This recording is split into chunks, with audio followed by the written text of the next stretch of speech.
Tidak pernah saya dirangkul oleh Bang Surya seerat beliau merangkul PKS. Hingga kita berkunjung pun ke kawan pemuda kecil.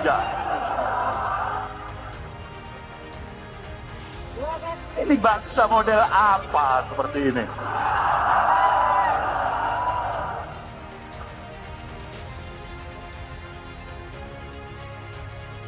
Bapak Surya Paloh yang kalau kita lihat beliau lebih cerah dari biasanya. Sehabis pertemuan beliau dengan PKS, saya tidak tahu maknanya apa, tetapi rangkulannya tidak seperti biasanya, enggak pernah. Tidak pernah saya dirangkul oleh Bang Surya seerat beliau merangkul PKS.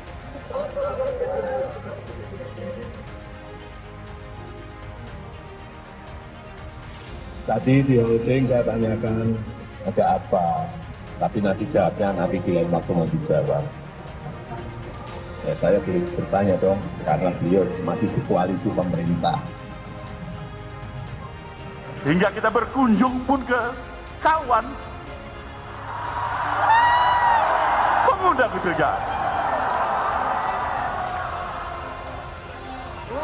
Ini bangsa model apa seperti ini?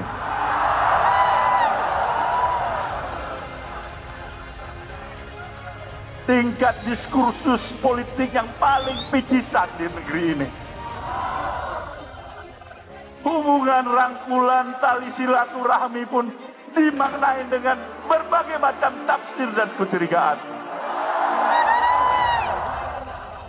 Sementara kita menganut sebuah sistem nilai demokrasi yang begitu liberal, tapi dalam prakteknya kita begitu ortodok konservatif. Kalau saya menggambarkannya dari dua kata ini, pola asimetrik ya. Oke.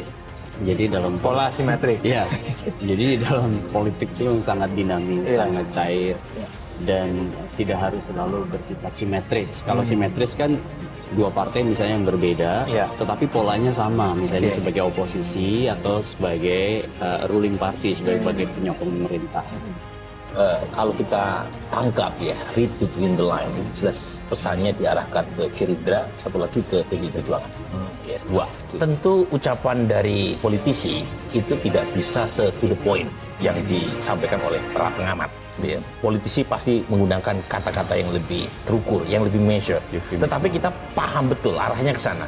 Bahwa dalam politik itu ada fatsun politik yang harus dipegang. Kalau kalah ya berada di luar, kalau menang ya ada di dalam. Itu eksplisit muncul dari kedua tokoh partai politik PKS dan Nasdem. Lihat, teman aja kita menganggap saja rasanya mahal sekali di Republik ini.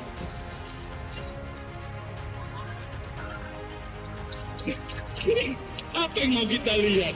Untuk bicara besar, membangun negeri hebat, bilang kita ini negara paling besar, kita bilang Pancasila, berulang kali Pancasila, dengan nilai-nilai moralitas Pancasila itu, gimana?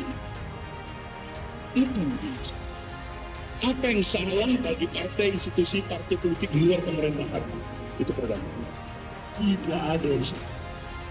Karena itu adalah merupakan keyakinan dan pilihan yang dipilih dalam hal ini saya saudara kami. Apa yang salah juga kalau dari luar masuk ke dalam.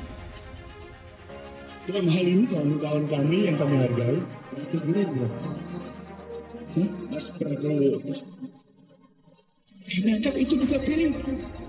Dan apa juga yang salah kalau Nasdem datang berkunjung ke kantor PKS dan berangkulan bersama-sama dengan ucap keinginan saling menghormati dan menghargai di antara kami yang di luar maupun yang di dalam. Tidak ada yang salah. Terus kaitannya dengan oposisi. Bagaimana oposisi Nasdem lagi enak-enaknya di pemerintahan ini? Nah, harus jujur, kan kita bicara di antara kita. Dia lagi menikmatin pertama stempel sebagai partai pengusung Presiden Jokowi. Dari tempat ini, saya katakan di tempat ini, partai ini memberikan dukungan kepada seorang Jokowi tanpa syarat.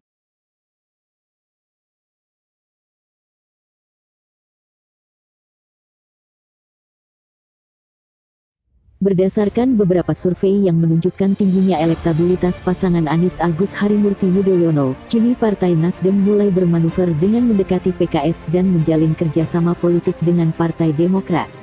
Analis politik Pangi Syarwi Caniago menilai sosok Gubernur DKI Jakarta Anies Baswedan punya kans besar terpilih sebagai presiden jika bertarung di pemilu 2024.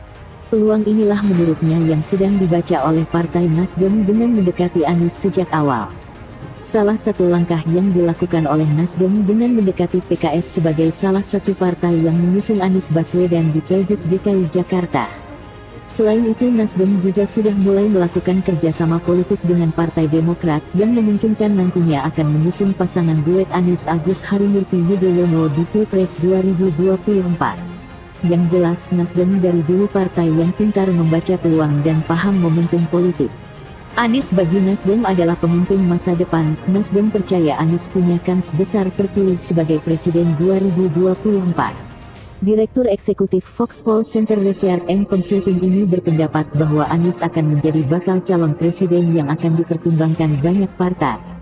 Apalagi posisinya sebagai pemimpin ibu kota negara otomatis punya panggung untuk membangun narasi dan membuktikan kinerja sebagai Gubernur DKI Jakarta.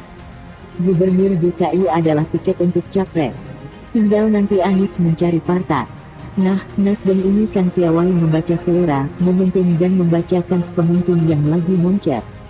Pangi juga menilai, bila Anies benar-benar jadi Capres 2024, dia berpotensi diuntungkan oleh manuver politik Ketua Umum Gerindra Prabowo Subianto, yang memilih jadi pembantu Jokowi di Kabinet Indonesia Maju. Keputusan ini, katanya, tentu membuat banyak pendukung Prabowo di Pilpres 2019 merasa kecewa.